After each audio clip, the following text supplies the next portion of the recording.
अखन अहाँ सब सुनि रहल छी अमचन म्यूजिक के शानदार प्रस्तुति। डीजे शिवा बड़सम खुशी रिकॉर्डिंग स्टूडियो बलुआहा।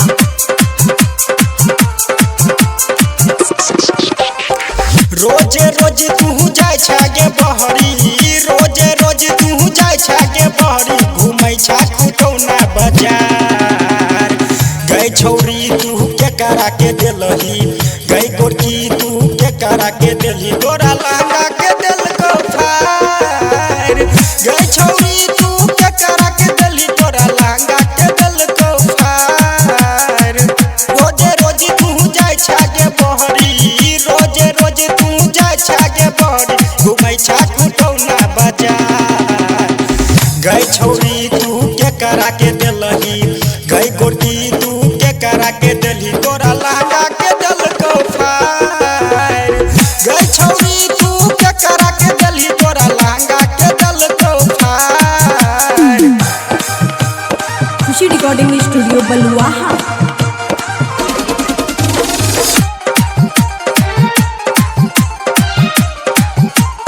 डीजे शिवा बड़सम। रोजे रोज तू जाय छेला खेत गई, छौरा जवान का से करे छेला भेट गई, करे छेला भेट गई, करे छेला भेट। रोजे रोज तू जाय छेला खेत गई, छौरा जवान का से करे छेला भेट गई। ओते होठ से होठबा सटोली, ओते होठ से होठबा सटोली, चोलिया के दिल को के फाड़। गई छौरी तू के करा के देलही, गई गोरकी तू के करा के देलही, तोरा लहंगा के दिल को फाड़। गई छौरी तू के करा के देलही, तोरा लहंगा के दिल को फाड़। अखन अहाँ सब सुनि रहल छी अमचन म्यूजिक के शानदार प्रस्तुति। डीजे शिवा बड़सम।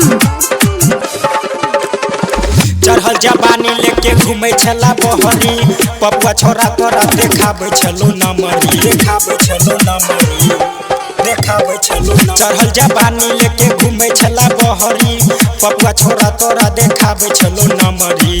अमितवा दिनेशवा तोरा कुछो ने कहल को, अमितवा दिनेशवा तोरा कुछो ने कहल को, तोरबा से ले तो सटाई।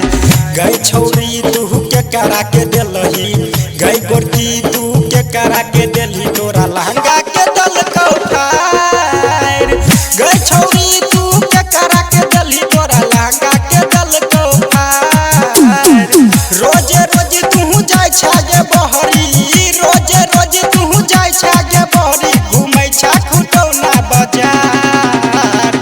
गई छौरी तू के करा के देलही, गई गोरकी तू के करा के देलही, तोरा लहंगा के दिल को फाड़।